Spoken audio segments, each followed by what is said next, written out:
Et la remise des symboles au président élu par Joseph Kabila. Quoi pense Joseph Kabila à ce moment-là? Lui qui a dirigé le Congo depuis 2001 et qui cède donc le pouvoir. Voilà, l'image est symbolique à Félix Tshisekedi.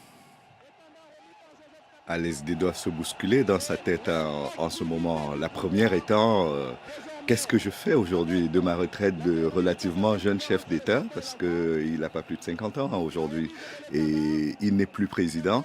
Est-ce qu'il se consacrera au Sénat sans d'autres ambitions que celle d'être un sénateur ordinaire?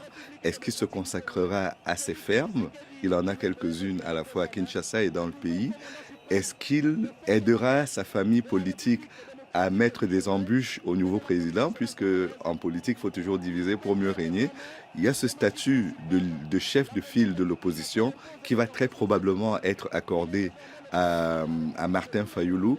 Mais est-ce que ce ne sera pas un cadeau empoisonné justement pour faire imploser la MOUCA, la coalition Lamouka, et isoler les différentes forces qui la constituent en vue d'avoir un quinquennat sans vraie opposition, excepté celle qui sera l'opposition gouvernementale, avec une famille politique différente de celle du président de la République.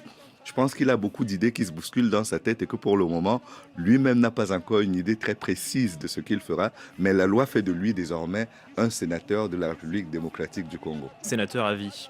Félix Tshisekedi qui montre à la foule venue nombreuse, et vous le voyez, certains ont escaladé les arbres pour apercevoir le nouvel homme fort de la République démocratique du Congo. Il montre donc tous les symboles qu'on lui remet, Félix Tshisekedi, et on continue à lui en remettre. Voilà l'écharpe présidentielle, et c'est Joseph Kabila qui se trompe et qui l'habille. Et oui, c'est vrai que Joseph Kabila, il n'a pas vraiment l'habitude de remettre les pouvoirs. C'est bien la première fois qu'on voit cette image historique en République démocratique du Congo.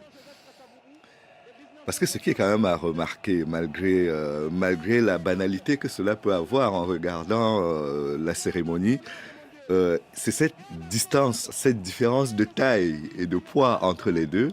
C'est également le fait C'est vrai que que... Félix Tshisekedi est mal cadré là. C'est peut-être l'image, mais... Et puis à côté de ça, ce n'est pas le candidat qui était le dauphin du président de la République qui passe. C'est un candidat de l'opposition. Même s'il y a fraude, c'est tout de même un candidat de l'opposition. Omar Bongo avait une jurisprudence qui disait on n'organise pas des élections pour les perdre. Là, pour le coup, elle a été organisée par le parti sortant, la majorité sortante, qui a perdu les élections. Et donc, c'est quand même un moment historique et je ne vais pas me lasser de me réjouir de cette perspective qui s'ouvre, cette nouvelle perspective qui s'ouvre pour la RDC.